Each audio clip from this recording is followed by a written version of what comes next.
മഴ തോരും മുൻപേടെ വരാനിരിക്കുന്ന ഒരു പുത്തൻ എപ്പിസോഡിലേക്ക് ഏവർക്കും സ്വാഗതം. കുളുത്തുപുഴയിലെത്തുന്ന അലീനയ്ക്ക് ഒരിക്കലും വിശ്വസിക്കാൻ കഴിയാത്ത രീതിയിലുള്ള കാര്യങ്ങളാണ്. ബുദ്ധി കുറവുണ്ടായിട്ട് പോലും ടെൽസമോളുടെ ഓർമ്മയിൽ തെളിഞ്ഞ കാര്യങ്ങളൊക്കെ തന്നെ അലീനയോട് പറയുന്നത്. എല്ലാം കേട്ടുകഴിഞ്ഞ അലീനയ്ക്ക് ഇതെല്ലാം ഭയങ്കര ഷോക്ക് തന്നെയായിരുന്നു. എന്നാൽ അവൾ ഇതെല്ലാം കേട്ട് കഴിഞ്ഞതിന് ശേഷം ജെറിയെ തടുക്കാനായി അവൻ്റെ വീട്ടിലേക്ക് കയറി ചെല്ലുന്നുണ്ട്. ജെറിയിൽ നിന്നും ചെറിയ രീതിയിലുള്ള ഒരു ആക്രമണം അലീനയ്ക്ക് നേരെ ഉണ്ടാവുകയും ചെയ്യുന്നു. അതിനുശേഷം അവൻ ബാഗുമെടുത്ത് ആ വീട്ടിൽ നിന്നും ഇറങ്ങിപ്പോവുകയാണ്. പേടികൊണ്ട് തന്നെയാണ്. കാരണം എല്ലാവരും ഇതെല്ലാം അറിഞ്ഞു കഴിഞ്ഞുവെന്ന് അവന് ബോധ്യമായി. ഒരുപക്ഷെ അവൻ്റെ അമ്മയായ റീത്താമ്മച്ചി അവനെ പറഞ്ഞ് ധരിപ്പിച്ചിട്ടുണ്ടാകാം ഇതൊന്നും ആരും അറിയത്തില്ലെന്നും ഇതുകൂടി ഞാൻ ആ സ്റ്റാൻലി ജോസഫിൻ്റെ തലയിലേക്ക് ഇട്ടോളാമെന്നും. എന്നാൽ അലീന എന്ന് പറയുന്ന ഒരാളെക്കുറിച്ച് അവരൊരിക്കലും ചിന്തിച്ചിരുന്നില്ല. അതുകൊണ്ട് തന്നെ അവന് ഇത്രയ്ക്കും ധൈര്യത്തോടു കൂടി 2 മക്കളെയും അവനെ ഏൽപ്പിച്ചുകൊണ്ട് ധൈര്യപൂർവ്വം റീത്താമ്മച്ചി അവിടെ നിന്നും ഇറങ്ങിപ്പോയത്. ഇതെല്ലാം കഴിഞ്ഞതിന് ശേഷം അലീനയ്ക്ക് എന്ത് ചെയ്യണമെന്നറിയാതെ നിൽക്കുന്ന സാഹചര്യത്തിൽ അലീന വല്യപ്പച്ചനെ വിളിച്ച് കാര്യങ്ങളെല്ലാം ധരിപ്പിക്കുന്നുണ്ട്. വല്യപ്പച്ചനോട് അലീന പറയുന്നുണ്ട്, എന്നെ അലട്ടുന്ന പ്രശ്നം ഇതിനേക്കാളേറെയാണ് വല്യപ്പച്ച. കാരണം പപ്പ എന്നോട് 1 മണിക്കൂറിനകം ഇവിടെ നടന്ന കാര്യങ്ങളൊക്കെ വിളിച്ചറിയിക്കണമെന്ന് പറഞ്ഞിട്ടാണ് കോള് കട്ട് ചെയ്തിരിക്കുന്നത്. അല്ലെങ്കിൽ പപ്പ ഇവിടേക്ക് കയറി വരുമെന്നും ഇവിടെ നടന്നത് എന്താണെന്ന് അറിയാൻ ശ്രമിക്കുമെന്നൊക്കെ പറഞ്ഞിട്ടുണ്ട്. വല്യപ്പച്ചൻ അറിയാലോ പപ്പയുടെ വന്നു കഴിഞ്ഞാൽ എന്താണ് സംഭവിക്കുക എന്ന്. ഇപ്പോഴത്തെ സാഹചര്യത്തിൽ പപ്പ വന്നാൽ പ്രത്യേകിച്ചൊന്നും സംഭവിക്കാനൊന്നും പോകുന്നില്ല. ആ ജെറി എന്ന് പറയുന്നവനെല്ലാം ഒപ്പിച്ചു വെച്ച് ഇവിടെ നിന്ന് നാടുവിട്ട അവസ്ഥയാണ് എന്നുകൂടി അലീന പറയാണ്. ഇതെല്ലാം കേട്ട് കഴിഞ്ഞ് വല്യപ്പച്ചൻ പറഞ്ഞു കൊടുക്കുന്നുണ്ട്, നീ ഒരു കാര്യം ചെയ്, കുട്ടികളെ 2 പേരെയും കൊണ്ടുപോയി കുളുത്തുപുഴയിലുള്ള വീട്ടിൽ പൗലോസിനെ ഏൽപ്പിച്ചിട്ട് പെട്ടെന്ന് തന്നെ ഹോസ്പിറ്റലിലേക്ക് എത്താൻ നോക്ക്. അല്ലാതെ ഇതിനൊന്നും ഒരു തീർപ്പുണ്ടാവുകയില്ലെന്ന് എനിക്ക് ഉറപ്പാണ്. നീ വന്ന് ഇവിടെയുള്ള മറ്റവളുണ്ടല്ലോ, ആ റീത്ത എന്ന് പറയുന്നവൾ, അവൾ നമ്മുടെ കുഞ്ഞിനെ അടക്കി വെച്ച് അരികത്ത് കോഴിക്കുഞ്ഞിനെ പരുന്ത് കൊണ്ടുപോവാതിരിക്കാൻ കാത്തു സൂക്ഷിച്ച് വെച്ചിരിക്കുന്ന പോലെ വെച്ചിരിക്കുകയാണ്. അത് കോഴിക്കുഞ്ഞ് തൻ്റെ കുഞ്ഞിനോടുള്ള സ്നേഹം കൊണ്ടാണെങ്കിൽ ഇത് മറ്റൊന്നാണല്ലോ.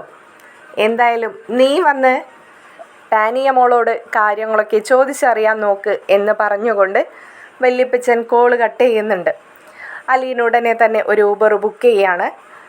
അവിടെ നിന്ന് അവർ 3 പേരും കൂടി കുളത്തുപുഴയിലേക്കുള്ള യാത്ര തിരിച്ചു. അവിടെ ചെന്ന് പൗലോ ചായനോട് കാര്യങ്ങളൊക്കെ ധരിപ്പിക്കുന്നുണ്ട്. ഞാൻ ഹോസ്പിറ്റലിലേക്ക് പോവുകയാണെന്നും കുട്ടികളെ അഞ്ചലിലേക്ക് നിർത്താൻ സാധിക്കാത്തത് കൊണ്ടാണ് ഇവിടെ കൊണ്ടുവന്ന് ആക്കുന്നതെന്നുമായിട്ടുള്ള കാര്യങ്ങളൊക്കെ. അങ്ങനെ പൗലോ ചായൻ പറയുന്നുണ്ട്, മക്കൾ ഇവിടെ നിന്നോളും, അവർക്കുള്ള ഫുഡൊക്കെ അല്ലേ, അതൊക്കെ ഞാൻ നേരത്തിന് റെഡിയാക്കി കൊടുത്തോളാം, അലീന കുഞ്ഞ് പോവാൻ നോക്കിക്കോളൂ എന്ന് പറയാണ്. അലീന ആ വന്ന കാറിൽ തന്നെ തിരിച്ച് അഞ്ചലിലുള്ള ആ ഹോസ്പിറ്റലിലേക്ക് വണ്ടി തിരിക്കുകയാണ്.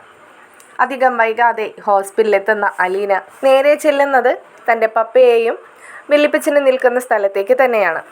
ഇവരെ കണ്ടാൽ റീത്താമ്മച്ചിക്ക് കലി കയറുന്നത് കൊണ്ട് തന്നെ 2 പേരും അവരുടെ കണ്ണും വെട്ടത്തുനിന്ന് മാറി മറ്റൊരിടത്തേക്കായി മാറി നിൽക്കുകയാണ്. അലീന ചെന്ന് വല്യപ്പച്ചനോടും പപ്പയോടും സംസാരിക്കുന്നുണ്ട്. പപ്പ അവളെ വളരെ രൂക്ഷമായി തന്നെയാണ് ഇങ്ങനെ നോക്കി നിൽക്കുന്നത്. അലീന ചോദിക്കുന്നുണ്ട്, എന്നതാ പപ്പ കാര്യം, പപ്പ എന്നത്തിനാ എന്നിങ്ങനെ പേടിപ്പിച്ചുകൊണ്ട് നോക്കുന്നതെന്ന്. പപ്പ ചോദിക്കുകയാണ്, ഞാൻ നിന്നെ എത്ര വട്ടം കോൾ ചെയ്തു, നീ എന്താണ് കോൾ എടുക്കാതിരിക്കുന്നത്? നീ വല്യപ്പച്ച മാത്രം വിളിക്കുമ്പോൾ ഫോൺ എടുക്കുന്നതിൻ്റെ കാര്യം എന്താണ്? ഞാൻ നിന്നെ പിടിച്ച് തിന്നാനെങ്ങാനുമാണോ വിളിക്കുന്നത് എന്നെല്ലാം വളരെ ദേഷ്യപ്പെട്ട് ചോദിക്കുമ്പോൾ അലീന പറയുന്നുണ്ട്, പപ്പയോട് പറയാൻ മാത്രമുള്ള ഉത്തരങ്ങളൊന്നും തന്നെ എനിക്ക് കിട്ടിയിട്ടില്ല. പിന്നെ ഞാൻ എങ്ങനെയാണ് പപ്പയുടെ കോൾ എടുത്തിട്ട് എന്ത് പറയാനാ? ഞാൻ ഇപ്പോഴത്തെ സാഹചര്യത്തിൽ എന്ത് പറഞ്ഞാലും പപ്പ വിശ്വസിക്കത്തില്ല. കാരണം എന്നതാണെന്ന് വെച്ചാൽ അവിടെ വെച്ച് നമ്മുടെ ടെൽസമോള് വെറുതെ നിന്നോരെന്ന് പറയുന്നത് പപ്പ കേട്ടായിരുന്നു. പപ്പയുടെ മനസ്സ് മുഴുവൻ ആ വാക്കുകളാണ്. അതുകൊണ്ട് തന്നെ അതിലൊന്നും വേറെ ഒരു കഴമ്പുമില്ല. അവളിങ്ങനെ നിന്ന് വെറുതെ ഒരേന്ന് പറഞ്ഞു എന്ന് മാത്രം. ശരിയാ, എൻ്റെ കുഞ്ഞ് അല്പം ബുദ്ധിക്കുറവുണ്ടല്ലോ. നിങ്ങളൊക്കെ എന്ത് പറഞ്ഞാലും ഞാനത് വിശ്വസിക്കുമെന്നായിരിക്കും വിചാരിക്കുന്നത്. എങ്കിലേ കണ്ടത് ഉള്ളതുപോലെ പറയാനൊക്കെ അവൾക്കറിയാമെന്ന് എനിക്ക് നന്നായിട്ട് അറിയാടി. നീ എന്നെ പറഞ്ഞ് പറ്റിക്കാൻ നോക്കണ്ടെന്ന് അല്പം ദേഷ്യത്തോടു കൂടെ തന്നെ സ്റ്റാൻലി ജോസഫ് പറയുന്നുണ്ട്. വല്യപ്പച്ചൻ അലീനയോട് ഒന്നും കുഴപ്പമില്ല എന്ന രീതിയിൽ കണ്ണടച്ച് കാണിക്കുന്നുണ്ട്. അലീനയ്ക്കും അതത്ര സീരിയസ് ആയിട്ടൊന്നും തോന്നിയില്ല. കാരണം അദ്ദേഹത്തിന് ടെൽസമോള് പറഞ്ഞ ആ വാക്കുകളിലൊക്കെ എന്തൊക്കെയോ സംശയങ്ങൾ കുടുങ്ങിയിട്ടുണ്ട്. അതിനൊന്നാമത്തെ കാരണക്കാരൻ വല്യപ്പച്ചൻ തന്നെയാണ്.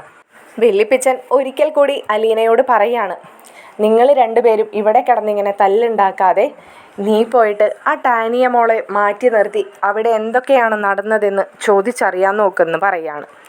അലീന പറയുന്നുണ്ട്, ശരിയാ, ഞാനൊന്ന് പോയിട്ട് വരട്ടെ. അതല്ല പപ്പ, ആൻറ്റിയുടെ കാര്യത്തിൽ വേറെ എന്തെങ്കിലും പറഞ്ഞോ ഡോക്ടർ?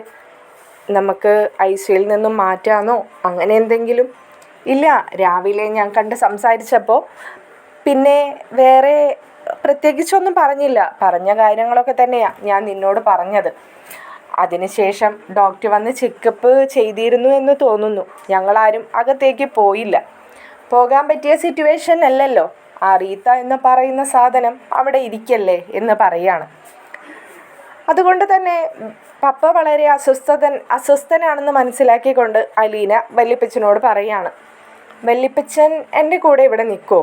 പപ്പ വേണമെങ്കിൽ വീട്ടിലേക്ക് പോയിക്കോട്ടെ, അവിടെ കുട്ടികളുണ്ടല്ലോ എന്ന് പറയാണ്.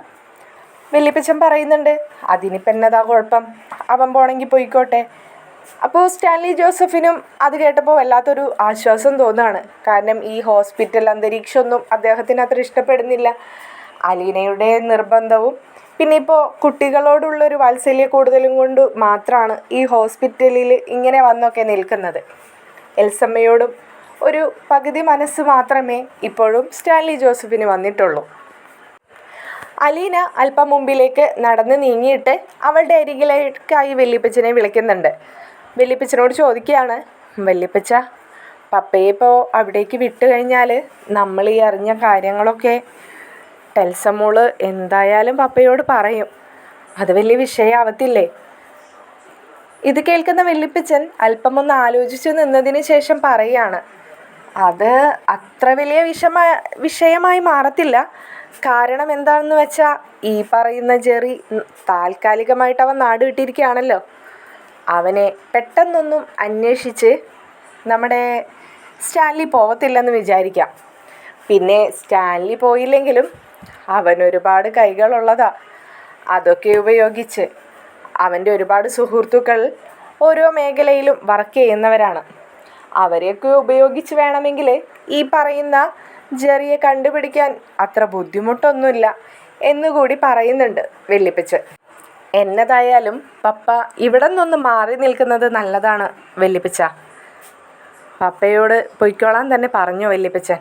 എന്നിട്ട് വല്യപ്പച്ചൻ അങ്ങ് അകത്തേക്ക് വന്നേക്കണേ, ഞാനെന്തായാലും എൻ്റെ കയ്യിലേക്ക് ടാനിയയ്ക്ക് ഇട്ടോന്ന് ഒന്ന് നോക്കട്ടെ എന്ന് പറഞ്ഞുകൊണ്ട് അലീന അകത്തേക്ക് പോകുന്നുണ്ട്. അലീനയെ കാണുമ്പോൾ വീണ്ടും റീത്താമ്മച്ചിയുടെ മുഖത്തൊക്കെ ആകെ കടന്നൽ കുത്തിയ ഒരു പരുവത്തിലാണ്. ഇതേ സമയം റീത്താമ്മച്ചിയെ വിളിച്ച് ജെറി വിവരങ്ങളൊക്കെ ധരിപ്പിച്ചിട്ടുണ്ടല്ലോ, അവിടെ നിന്ന് സ്ഥലം കാലിയാക്കുകയാണെന്നും അലീന എല്ലാം അറിഞ്ഞിട്ടുണ്ടെന്നും. അതുകൊണ്ട് തന്നെ അലീനയ്ക്ക് നേരെ താൽക്കാലികമായിട്ട് നമ്മുടെ റീത്താമ്മച്ചി ഒരു പ്രതികരണത്തിനും വരുന്നില്ല കേട്ടോ. എന്നാൽ അലീനയുടെ കയ്യിലുള്ള മുറിവ് സ്റ്റാൻലി ജോസഫ് കണ്ടിട്ടുണ്ടായിരുന്നില്ല. അവൾ തൻ്റെ ഷോള് കൊണ്ട് അത് മറച്ചു പിടിച്ചിരിക്കുകയായിരുന്നു. എന്നാൽ റീത്താമ്മച്ചി അത് കയ്യിൽ ശ്രദ്ധിക്കുന്നുണ്ടായിരുന്നു. കാരണം ജെറി പറഞ്ഞിരുന്നു തൻ്റെ കയ്യിലുണ്ടായിരുന്ന കുപ്പിച്ചില്ല് കൊണ്ട് അവളെ മുറിവേൽപ്പിച്ചിട്ടുണ്ടെന്നും അത് ആഴത്തിലായോ എന്ന് അറിയില്ലെന്നും. അത് സത്യമാണോ എന്നറിയാനായി റീത്താമ്മച്ചി തൻ്റെ കൈകളിലേക്ക് നോക്കുന്നുണ്ടെന്ന് മനസ്സിലാക്കി അലീന കയ്യിൽ പൊതിഞ്ഞു വെച്ചിരുന്ന ആ ഷോള് മാറ്റി അത് സത്യമാണെന്ന് റീത്താമ്മച്ചിക്ക് മുമ്പിൽ കാണിച്ചു കൊടുക്കുകയാണ്. അലീന ആരാ മോള്, അവൾക്കറിയാലോ റീത്താമ്മച്ചിയുടെ കണ്ണ് പോകുന്നതും ചിന്ത പോകുന്നതൊക്കെ ഏത് വഴിക്കാണെന്ന്. ഒരുപക്ഷെ ടെൽസയോടും റീത്താമ്മച്ചി പറഞ്ഞിട്ടുണ്ടാവണം അലീന അവിടെ ചെന്നുവെന്നും ജെറിയുമായിട്ട് പിടിവലിയുണ്ടായെന്നും ടെൽസമോളിൽ നിന്നും കാര്യങ്ങളൊക്കെ അറിഞ്ഞിട്ടുണ്ടെന്നും. അതുകൊണ്ടായിരിക്കണം അവളുടെ മുഖത്തും വല്ലാത്തൊരു പേടി കടന്നുകൂടിയതായിട്ട് അലീനയ്ക്ക് ഫീൽ ചെയ്യുന്നുണ്ട്. അലീന മാറിയൊരിടത്ത് നിൽക്കുമ്പോൾ ഇതേ സമയത്ത് സേവിച്ചൻ വന്നിട്ട് അലീനയോട് ചോദിക്കുന്നുണ്ട്, നീ പിന്നെയും വന്നോ? നിന്നെയും നിൻ്റെ പപ്പയെയും ആ കിളവൻ കാർന്നവരെയൊക്കെ ഇവിടുന്ന് ഞാൻ ഓടിച്ചു വിട്ടതല്ലേ. നിനക്കൊക്കെ എന്നാ ഉണ്ടടി. അല്ല, നിൻ്റെ പപ്പ വന്ന് നിൽക്കുന്നതിൽ ഒരല്പമെങ്കിലും അർത്ഥമുണ്ടെന്ന് വിചാരിക്കാം. അയാളുടെ 3 മക്കളെ പ്രസവിച്ചവളാണല്ലോ ഞങ്ങളുടെ പെങ്ങള്. പക്ഷെ നീ ഇങ്ങനെ വന്ന് ഈ നോക്കുകുത്തിയെപ്പോലെ കാവൽ നിൽക്കുന്നതിൻ്റെ അർത്ഥം എനിക്ക് മനസ്സിലാവുന്നില്ല. അലീന പറയാണ്. മനസ്സിലാവുന്നില്ലെന്നോ? നിങ്ങൾ തന്നെയല്ലേ ഒരല്പം മുമ്പ് പറഞ്ഞു നിർത്തിയത് എൻ്റെ പപ്പയുടെ 3 മക്കളെ പ്രസവിച്ച സ്ത്രീയാണതെന്ന്. അപ്പോൾ ബന്ധം എനിക്കുണ്ടല്ലോ. കാരണം എൻ്റെ സഹോദരങ്ങളെ പ്രസവിച്ച സ്ത്രീ എന്ന ബന്ധം. അലീന ഒരു കൂസലുമില്ലാതെ സേവിച്ചന് മുമ്പിൽ തുറന്നടിച്ച് എന്നെ അങ്ങോട്ട് പറയാണ്. സേവിച്ചൻ്റെ വായൊന്ന് അടഞ്ഞ പോലെ ആയിപ്പോയി. അലീനയിൽ നിന്നും ഇത്രയും വലിയ പ്രതികരണം മറുപടി അദ്ദേഹം പ്രതീക്ഷിച്ച് കാണില്ല. അലീന സേവിച്ചനോടായി ചോദിക്കുന്നുണ്ട്, നിങ്ങൾക്കിപ്പോൾ എന്താ കുഴപ്പം? നിങ്ങളൊക്കെ അവിടെ മാറി നിൽക്കുന്നത് പോലെ ഞാനും ഇവിടെ മാറി നിൽക്കല്ലേ. നിങ്ങളോട് ആരോടെങ്കിലും വന്നിട്ട് എൽസാമ്മച്ചിയുടെ സുഖവിവരമൊന്നും ഞാൻ അന്വേഷിച്ചില്ലല്ലോ. അങ്ങനെയാണെങ്കിൽ താങ്കളിപ്പോൾ പ്രതികരിച്ചതിന് ഒരർത്ഥമുണ്ടെന്ന് വിചാരിക്കാം. ഇത് ICUവിൽ മറ്റു പലരും കിടക്കുന്നുണ്ടാവാം. അവരെപ്പോലെ ആരെങ്കിലും എൻ്റെയും കിടക്കുന്നുണ്ടെന്ന് നിങ്ങൾക്ക് വിചാരിച്ചാൽ പോരെ. വെറുതെ ആവശ്യമില്ലാത്ത രീതിയിൽ എന്തിനാണ് ഇങ്ങനെ സംസാരിക്കാൻ വരുന്നതെന്ന് അലീന ചോദിക്കുന്നത് കേട്ടിട്ട് സേവിച്ചനൊന്ന് ചമ്മി. അദ്ദേഹം പറയുന്നുണ്ട്, നീ വന്ന് നിൽക്കുന്നത് ഞങ്ങളുടെ പെങ്ങളെ കാണാനാണെന്നും അവളുടെ സുഖവിവരം അന്വേഷിക്കാനാണെന്നും മനസ്സിലാക്കാനുള്ള താൽക്കാലിക ബുദ്ധിയൊക്കെ എനിക്കുണ്ടടി. പിന്നെ നീ വലിയ ആളാവൊന്നും വേണ്ട, നിനക്കിട്ടുള്ള പണി തരാൻ ഞങ്ങൾക്കറിയാം എന്ന് പറഞ്ഞുകൊണ്ട് സേവിച്ചൻ മുന്നിലേക്ക് നീങ്ങി നിൽക്കുകയാണ്. റീത്തയുടെ അരികിൽ ചെന്ന് നിന്നിട്ട് സേവിച്ചൻ പറയുന്നുണ്ട്, ചേച്ചി ഒന്ന് പുറത്തേക്കൊന്ന് വന്നേ, എനിക്കേ അല്പം സംസാരിക്കാനുണ്ടെന്ന്. റീത്താമ്മച്ചിക്ക് അവിടെ നിന്നും മാറിപ്പോകാൻ ഒരല്പം പേടിയുണ്ടായിരുന്നു. കാരണം ടാനിയെ അവിടെ ഇരുത്തിക്കൊണ്ട് റീത്താമ്മച്ചി മാറി നിന്നാൽ അലീന വന്ന് സംസാരിക്കുമെന്ന് ഉറപ്പായിരുന്നു. റീത്താമ്മച്ചിയുടെ പേടിയും വെപ്രാളവും ഒക്കെ കാണുന്ന അലീനയ്ക്ക് കാര്യം ഏകദേശം മനസ്സിലായി. ഇന്നലെ രാത്രിയിൽ നടന്ന കാര്യങ്ങൾ പൂർണ്ണമായിട്ടും ഈ സേവിച്ചനോടൊന്നും റീത്താമ്മച്ചി പറഞ്ഞിട്ടില്ല. റീത്താമ്മച്ചി ഈ സേവിച്ചനെയൊക്കെ ധരിപ്പിച്ചു വെച്ചിരിക്കുന്നത് സ്റ്റെപ്പിൽ നിന്നും വീണിട്ടുണ്ട് എന്ന് മാത്രമാണ്. അതേപോലെ തന്നെ ടെൽസയോടും പറഞ്ഞ് ധരിപ്പിച്ചിട്ടുണ്ടാവണം മറ്റാരോടും ഇതിനെക്കുറിച്ച് പറയണ്ടെന്ന്. ടെൽസയുടെ ഭാഗത്തും തെറ്റുകൾ എന്തോ സംഭവിച്ചിട്ടുള്ളത് കൊണ്ട് തന്നെ അവൾ ഇതാരോടും പറയാനും സാധ്യതയില്ല. എങ്കിലും അലീനയുമായിട്ട് ടാനിയ സംസാരിക്കരുതെന്നുള്ളൊരു തീരുമാനം റീത്താമ്മച്ചിക്ക് ഉള്ളത് കൊണ്ട് തന്നെ റീത്താമ്മച്ചി അവിടെ നിന്നും എഴുന്നേൽക്കാൻ നേരത്തെ ടാനിയയുടെ കൈക്ക് പിടിച്ച് തന്നെയാണ് അവിടെ നിന്നും എഴുന്നേറ്റ് സേവിച്ചൻ്റെ പിറകെ പോവാൻ ഉദ്ദേശിക്കുന്നത്. എന്നാൽ ഇത് കാണുന്ന സേവിച്ചൻ പറയുന്നുണ്ട്, ചേച്ചി എന്നതായി കാണിക്കുന്നത്? ഞാൻ ചേച്ചിയല്ലേ വിളിച്ചത്. പിന്നെ ICUവിൽ നിന്നും പുറത്തേക്ക് വരുന്ന നേഴ്സ് എൽസാമ്മയുടെ ആരെങ്കിലും പുറത്തുണ്ടോ എന്ന് ചോദിച്ചാൽ ഇവിടെ ആരാ ഉള്ളത്? അവൾ തൽക്കാലം അവിടെ ഇരിക്കട്ടെ, ചേച്ചി എൻ്റെ കൂടെ ഇങ്ങ് വന്നേ എന്ന് സേവിച്ചൻ അല്പം കട്ടിയോടുകൂടി പറയുന്നത് കേൾക്കുമ്പോൾ റീത്താമ്മച്ചിക്ക് പിന്നെ വേറെ ഒരു നിവർത്തിയുമില്ല. റീത്ത ടാനിയയോട് കാതിലെന്തോ സ്വകാര്യം പറഞ്ഞുകൊണ്ട് അവിടെ നിന്നും സേവിച്ചൻ്റെ പിറകെ പോകുന്നുണ്ട്. അവർ 2 പേരും മാറിയെന്ന് മനസ്സിലാക്കി അലീന ടാനിയയുടെ അരികിലേക്കായിട്ട് ചെന്നിരിക്കുകയാണ്. ടാനിയയോട് അലീന പറയുന്നുണ്ട്, ടാനിയ, സംഭവിച്ചത് എന്താണെന്നെല്ലാം ഈ ചേച്ചിക്ക് മനസ്സിലായിട്ടുണ്ട്. നീ ഇനി എന്നിൽ നിന്നും ഒന്നും മറച്ചു വെക്കരുത്. കാരണം താഴെ നടന്നതിൻ്റെ പൂർണ്ണ രൂപം മാത്രമേ മനസ്സിലായിട്ടുള്ളൂ. പിന്നെ സംഭവിച്ചത് എൽസാമ്മച്ചി മുകളിൽ നിന്നും താഴേക്ക് വീഴാണ് ഉണ്ടായത്. അത് നിൻ്റെയാണോ ആ ജെറിയുടെ കയ്യബദ്ധമാണോ എന്ന് മാത്രമാണ് ഇനി എനിക്കറിയേണ്ടത്. പിന്നെ നിൻ്റെ ഭാഗത്ത് നിന്നും എന്തോ ഒന്ന് സംഭവിച്ചിട്ടുണ്ടെന്ന് എനിക്കുറപ്പുണ്ട്. പക്ഷേ നീ മാത്രമാണ് അതിനി പറയേണ്ടത്. നീ റീത്താമ്മച്ചി പറയുന്നത് കേട്ട് പേടിച്ച് നിന്ന് നിൻ്റെ അമ്മച്ചിയുടെ ജീവിതം നീ തുലയ്ക്കരുത്. നീ എന്താണ് സംഭവിച്ചതെന്ന് എന്നോട് പറയുക തന്നെ വേണം എന്ന് പറയാണ്. റീത്താമ്മച്ചി വരുമ്പോഴേക്കും ടാനിയയുമായി ഒന്ന് സംസാരിച്ച് അവളെ പുറത്തേക്ക് കൂട്ടിക്കൊണ്ടു പോകണമെന്ന രീതിയിൽ അലീന സ്പീഡിൽ സംസാരിക്കുന്നത് കേട്ടിട്ട് തന്നെയും അലീന എന്തൊക്കെയോ അറിഞ്ഞിട്ടുണ്ടെന്നുള്ള ധാരണയിൽ ടാനിയ ഒന്ന് ഷോക്കാവുകയാണ്. ടാനിയ ചേച്ചിയോടായി പറയുന്നുണ്ട്, ചേച്ചി അത് ഞാൻ അതാണ് ഞാൻ പറഞ്ഞത്. എൻ്റെ ഭാഗത്ത് വന്നിട്ടുള്ള എന്തോ ഒരു മിസ്റ്റേക്ക് കൊണ്ടാണ് ഇന്നലെ അവിടെ ഇത്രയും സംഭവിച്ചത്. അല്ല ചേച്ചി, ഞാനല്ല എന്ന് അവൾ ഉറക്കെ പറഞ്ഞു. അലീന പറയുന്നുണ്ട്, ഒന്ന് പതുക്കെ, നീ എന്നോടൊപ്പം ഒന്ന് പുറത്തേക്ക് വായോ, ഇവിടെ ഇരുന്ന് നമുക്ക് സംസാരിക്കാൻ പറ്റത്തില്ല. നീ റീത്താമ്മച്ചി വന്നു കഴിഞ്ഞാൽ നിനക്ക് ടോയ്ലറ്റിൽ പോകണമെന്ന് പറഞ്ഞുകൊണ്ട് അപ്പുറത്തുള്ള ആ ടോയ്ലറ്റിൻ്റെ ഭാഗത്തേക്ക് വരണം. അവിടെ ഞാനുണ്ടാകും. എന്നോട് അവിടെ വന്ന് നിന്ന് നീ എല്ലാ കാര്യങ്ങളും സംസാരിച്ചാൽ മാത്രമേ നമുക്കിതിൽ എന്തെങ്കിലും ചെയ്യാൻ കഴിയത്തുള്ളൂ. ഇനി ഒരിക്കലും നിന്നെയും അമ്മച്ചിയെയും പിള്ളേരെയും അഞ്ചലിലേക്ക് മാറ്റി താമസിക്കുന്ന കാര്യം ചിന്തിക്കാനേ കഴിയത്തില്ല. ഇപ്പോൾ തൽക്കാലം ജെറി അവിടെ ഓടിപ്പോയിരിക്കുകയാണ്. പക്ഷേ അറിയാലോ, നിങ്ങളുടെ പപ്പ ഇത് അറിഞ്ഞു കഴിഞ്ഞാൽ അവനെ വെറുതെ വിടാനൊന്നും പോകുന്നില്ലെന്ന് കൂടി അലീന പറയാണ്.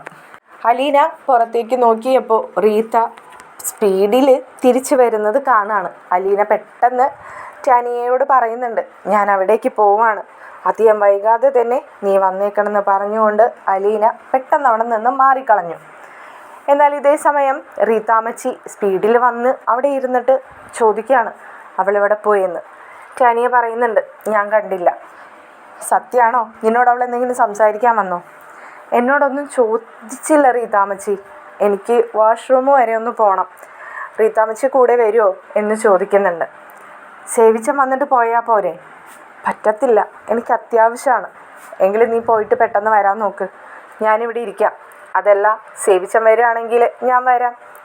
അത് കുഴപ്പമില്ല, ഞാൻ പെട്ടെന്ന് വന്നോളാം എന്ന് പറഞ്ഞുകൊണ്ട് ടാനിയ അവിടെ നിന്ന് സ്പീഡിൽ ചേച്ചി പറഞ്ഞ സ്ഥലത്തേക്ക് നടന്നു പോവുകയാണ്.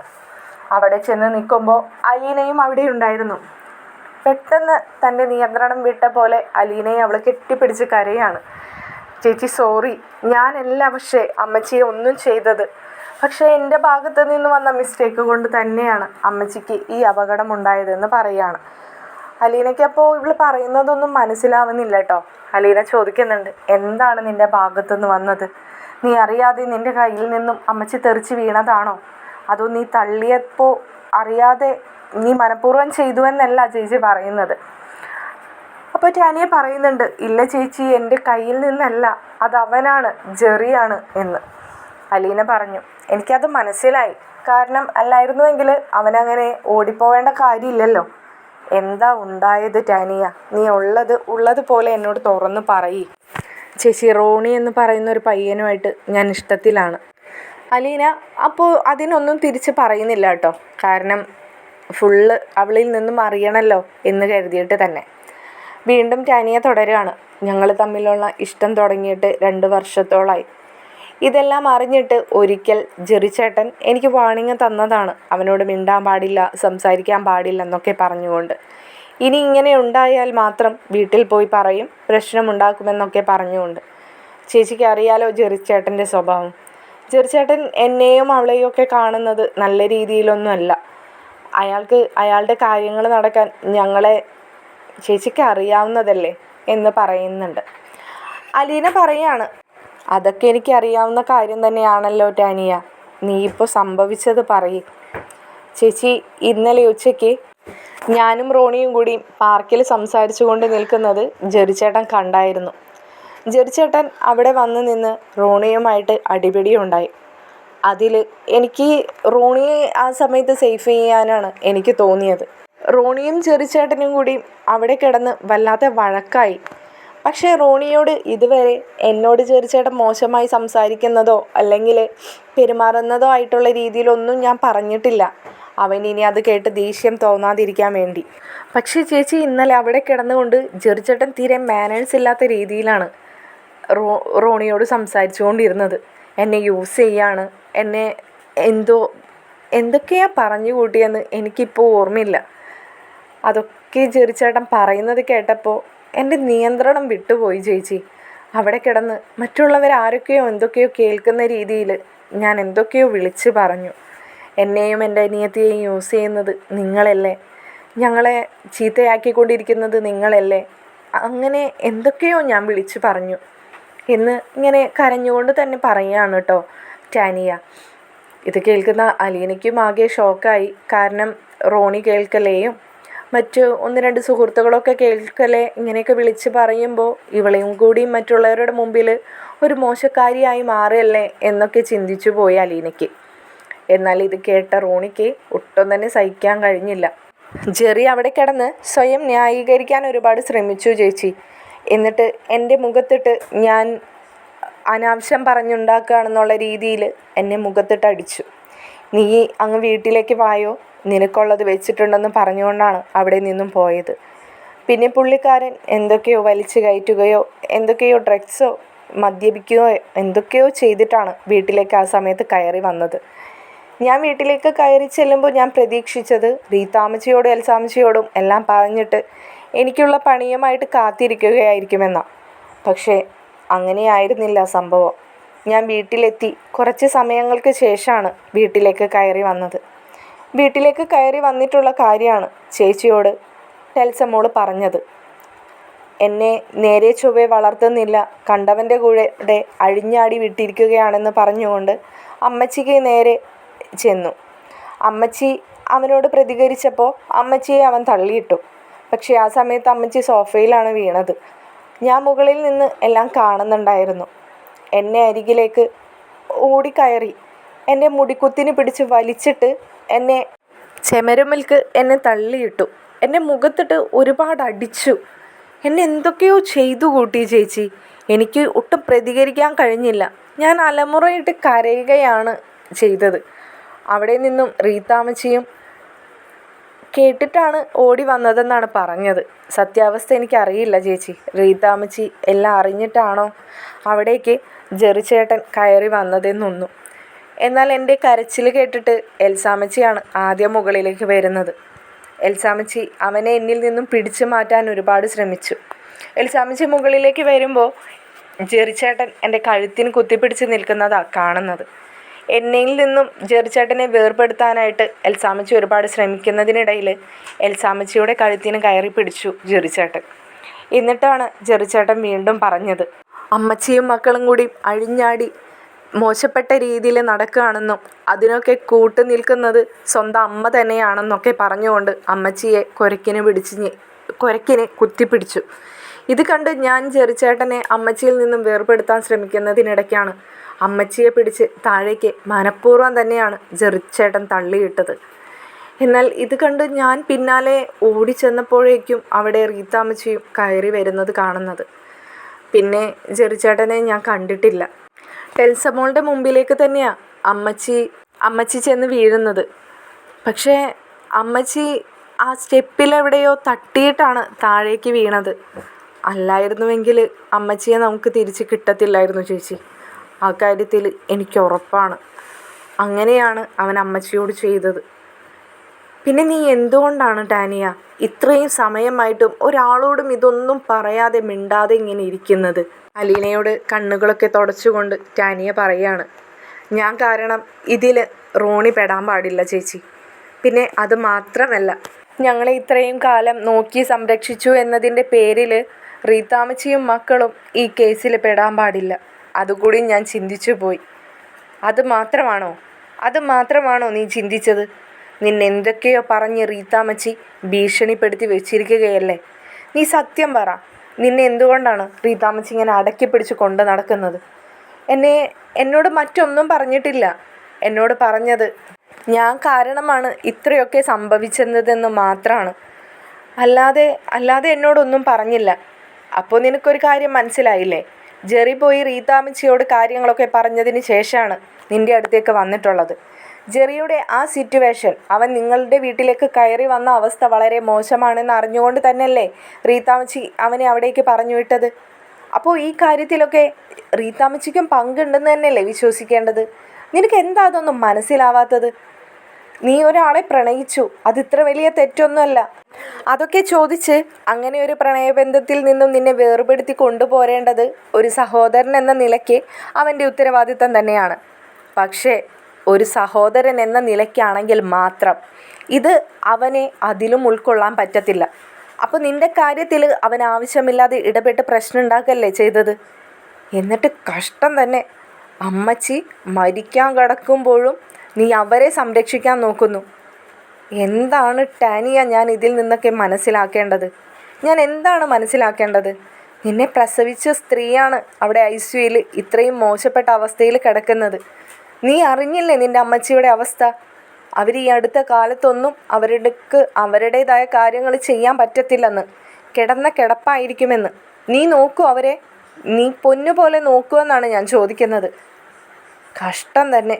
എനിക്കേ ഈ കാര്യത്തിൽ നിന്നോട് ഇനി ഒന്നും സംസാരിക്കാനില്ല എന്ന് പറഞ്ഞുകൊണ്ട് അലീന മുമ്പിലേക്ക് നടക്കാൻ നേരത്ത് അലീനയുടെ കൈകളിൽ കയറി പിടിക്കുന്നുണ്ട് ടാനിയ. ചേച്ചിയും എന്നെ തന്നെയാണോ കുറ്റപ്പെടുത്തുന്നത്? ഞാൻ നിന്നെ തന്നെ കുറ്റപ്പെടുത്തുന്നതല്ല. ഞാൻ പറഞ്ഞില്ലേ നീ പ്രണയിച്ചത് ഒരു തെറ്റാണെന്ന് ഞാൻ പറഞ്ഞിട്ടില്ല. പക്ഷേ നിൻ്റെ അമ്മച്ചിക്ക് ഇത്ര വലിയ അപകടം സംഭവിച്ചിട്ടും അവൻ മനഃപൂർവ്വം തള്ളിയിട്ടതാണെന്ന് നിനക്ക് മനസ്സിലായിട്ടും നീ അതൊക്കെ മറച്ചു വെക്കുന്നതാണ് എനിക്ക് മനസ്സിലാവാത്തത്. നീ ആരോടും പറയണ്ട. നിൻ്റെ പപ്പയല്ലേ രാവിലെ മുതൽ നിൻ്റെ മുമ്പിൽ ഇങ്ങനെ വന്ന് നിന്നിരുന്നത്? നിൻ്റെ പപ്പയോടൊരു വാക്ക് നിനക്ക് പറയാമായിരുന്നുവല്ലോ. പക്ഷേ റീത്താമ്മച്ചി എന്നോട് പറഞ്ഞു ചേച്ചി, ഞാൻ പപ്പയോട് എന്തെങ്കിലും പറഞ്ഞു കഴിഞ്ഞാൽ പപ്പ അനാവശ്യമായിട്ട് അത് ഒരുപാട് വലിയ പ്രശ്നങ്ങൾ ഉണ്ടാക്കും. എന്നെയും ആ വാശിക്ക് അമ്മച്ചിയെയും ഞങ്ങളെയും പപ്പയ്ക്കൊപ്പം കൂട്ടിക്കൊണ്ട് പോകും. പിന്നീട് വീണ്ടും പഴയതൊക്കെ ആവർത്തിച്ച് നിങ്ങളെ തെരുവിലേക്ക് ഇറക്കി വിടും. ആ സമയത്ത് അമ്മച്ചിക്കും മക്കൾക്കും ആരും ഉണ്ടാവില്ലെന്ന് നല്ലപോലെ ഓർത്തിട്ട് വേണം നിൻ്റെ പപ്പയോട് ഇതൊക്കെ എഴുന്നള്ളിക്കാനെന്നാണ് എന്നോട് റീത്താമ്മച്ചി പറഞ്ഞത്. ചേച്ചിക്ക് ഉറപ്പ് പറയാൻ പറ്റുമോ പഴയതുപോലെ ഞങ്ങളെ മറ്റൊരിടത്തേക്ക് പപ്പ മാറ്റി പാർപ്പിക്കില്ലെന്ന്? ഞാനും ടോജോയും പഠിപ്പൊക്കെ കഴിഞ്ഞ് പുറത്തേക്ക് എവിടേക്കെങ്കിലും ഞങ്ങളുടെ വിദ്യാഭ്യാസ കാര്യവുമായി പോയി കഴിഞ്ഞാൽ ഞങ്ങൾ വയ്യാത്ത ടെൽസമോളെയും അമ്മച്ചിയെയും ആരെ ഏൽപ്പിച്ചിട്ട് പോകും? എല്ലാമായ ആംബുലൻസിലിരുന്ന് ഞാൻ ചിന്തിച്ചു പോയി. അതുകൊണ്ടാണ് ഞാനിങ്ങനെ വായ മൂടിക്കെട്ടി വെച്ച് ഇങ്ങനെ ഇരിക്കുന്നത്. ചേച്ചി പറഞ്ഞത് സത്യം തന്നെയാണ്. നിങ്ങൾ വരുമ്പോൾ ഞാൻ പോലും അറിയാതെ എന്തെങ്കിലുമൊക്കെ പറഞ്ഞു പോകുമോ എന്ന് പേടിച്ചിട്ട് തന്നെയാണ് റീത്താമ്മച്ചിയിൽ നിന്നും മാറാതെയും അനങ്ങാതെയും ഞാൻ അവിടെ തന്നെ ഇരുന്നതെന്ന് പറഞ്ഞുകൊണ്ട് അലീനയെ കെട്ടിപ്പിടിച്ചുകൊണ്ട് വീണ്ടും കരയാൻ തുടങ്ങി. അലീന അവളെ സമാധാനിപ്പിച്ചു. ഞങ്ങളെല്ലാവരും കൂടെയുണ്ടാകും. നിങ്ങൾ ഒരിക്കലെങ്കിലും ഇനി കൊളുത്തുപുഴയിലേക്ക് വന്നാൽ തിരിച്ച് നിങ്ങൾക്കൊരു മടങ്ങിപ്പോക്കുണ്ടാവില്ല. ഇത് അലീനയാണ് പറയുന്നത്. നിനക്ക് മനസ്സിലായതല്ലേ നിങ്ങളുടെ പപ്പ പഴയ പപ്പയല്ലെന്ന്? അദ്ദേഹത്തിന് ഒരുപാട് മാറ്റങ്ങൾ സംഭവിച്ചിട്ടുണ്ടെന്ന്. ഇനിയെങ്കിലും നീ അതൊക്കെ ഒന്നും മനസ്സിലാക്ക്. കൂട്ടത്തിൽ മൂത്തവളല്ലേ നീയല്ലേ അതൊക്കെ ചിന്തിക്കേണ്ടത്. ചേച്ചി, ടെൽസമോളും ടോജോയും അവരുടെ കാര്യം ഞാൻ നോക്കിക്കോളാം. അവരിപ്പോൾ അഞ്ജലിയിലില്ല, കൊളുത്തുപുഴയിലാണ്. അഞ്ജലിയിൽ ഞാൻ അവരെ ആരെ ഏൽപ്പിച്ചിട്ടാണ് പോവേണ്ടത്? ചേച്ചി, ഇവിടെ റീത്താമ്മച്ചി എല്ലാം അറിഞ്ഞിട്ടുണ്ടായിരുന്നു. ജെറിച്ചേട്ടൻ വിളിച്ചിട്ട് എല്ലാം പറഞ്ഞിട്ട് തന്നെയാണ് അവിടെ നിന്ന് ഇറങ്ങി പോയിരിക്കുന്നത്. ഇതേ സമയത്ത് ഏലിയാസ് അങ്കിളിനെ വിളിച്ച് റീത്താമ്മച്ചി പറഞ്ഞിരുന്നു. പറയാൻ മറ്റാരോടും ഒന്നും തന്നെ സത്യാവസ്ഥ പറഞ്ഞിട്ടില്ല. പെട്ടെന്ന് വീട്ടിലേക്ക് അഞ്ജലിയിലേക്ക് എത്തണമെന്നും കുട്ടികൾ അവിടെ തനിച്ചാണെന്നും മാത്രമാണ് പറഞ്ഞത്. ചേച്ചി അവിടെ എത്തിയിട്ടുണ്ടെന്നും പറഞ്ഞിരുന്നു. പക്ഷേ നിങ്ങൾ പോയതിന് ശേഷമായിരിക്കണം ഏലിയാസ് അങ്കിൾ വന്നിട്ടുണ്ടാവുക. എന്തായാലും ഇന്ന് ഏലിയാസ് അങ്കിൾ കൊളുത്തുപുഴയിൽ ചെന്ന് കുട്ടികളെ തിരിച്ച് കൂട്ടിക്കൊണ്ടു പോരുമെന്നുള്ള കാര്യത്തിൽ ഉറപ്പാണ്. അതൊക്കെ അറിഞ്ഞിട്ടാണ് ഈ മാറി നിന്നുള്ള സംസാരമൊക്കെ ഉണ്ടായിരിക്കുന്നത്. ഇന്ന് എന്തൊക്കെയോ പ്രശ്നങ്ങൾ അവരെല്ലാവരും കൂടി പപ്പയുമായിട്ട് ഉണ്ടാക്കിയെടുക്കാനുള്ള തയ്യാറെടുപ്പ് തന്നെയാണ്. പപ്പ കാരണമാണ് ഇപ്പോൾ എൽസാമ്മച്ചിക്ക് ഇത്രയ്ക്കും BP ഒക്കെ കയറിയതെന്നും എൽസാമ്മച്ചിയുടെ അവസ്ഥ ഇത്രയും മോശമായതെന്നൊക്കെ പറഞ്ഞുകൊണ്ട് റീത്താമ്മച്ചി ഇല്ലാത്ത പ്രശ്നങ്ങളൊക്കെ ഉണ്ടാക്കിക്കൊണ്ടിരിക്കുകയാണ്. നീ ആ കാര്യത്തിൽ പേടിക്കാൻ നിൽക്കണ്ട. അവരെ പപ്പയുടെ സംരക്ഷണത്തിൽ കൊളുത്തുപുഴയിലാണ്. പപ്പയും അവിടേക്ക് പോയിട്ടുണ്ട്. അവിടെ ആര് ചെന്നാലും അവരെ മടക്കി അയക്കേണ്ടത് എങ്ങനെയാണെന്ന് പപ്പയ്ക്ക് നന്നായിട്ടറിയാം. ആ കാര്യത്തിൽ നീ ടെൻഷനൊന്നും അടിക്കാൻ നിൽക്കണ്ട. പിന്നെ നീ ഇപ്പോൾ പറഞ്ഞല്ലോ എന്തൊക്കെ പ്രശ്നമുണ്ടായിട്ടും നീ ഈ മൗനം പാലിച്ച് നിൽക്കുന്നതാണ് എനിക്ക് മനസ്സിലാവാത്തത്. നീ ആരെയൊക്കെയാണ് പേടിക്കുന്നതെന്ന്. കഷ്ടമുണ്ട് ടാനിയ നിൻ്റെ കാര്യത്തിൽ എന്ന് അലീന വളരെ പുച്ഛത്തോടു കൂടി തന്നെ പറയാണ്. എന്നാൽ ടാനിയയെ ഒരുപാട് സമയമായിട്ടും തിരിച്ച് കാണാതെയായപ്പോൾ അന്വേഷിച്ച് വരികയാണ് കേട്ടോ റീത്താമ്മച്ചി. രണ്ടുപേരും കൂടി ഒരുമിച്ച് നിന്ന് സംസാരിക്കുന്നത് കണ്ട റീത്താമ്മച്ചിക്ക് അത് സഹിക്കാൻ കഴിയുന്നതിന് അപ്പുറത്തേക്കായിരുന്നു. റീത്താമ്മച്ചി ഓടി വന്ന് ടാനിയയുടെ മുഖത്തിട്ട് ഒരൊറ്റ അടിയാണ് വെച്ചു കൊടുത്തത്.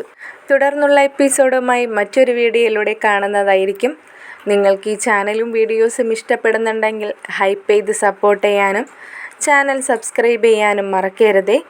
ശുഭരാത്രി കൂട്ടുകാരെ.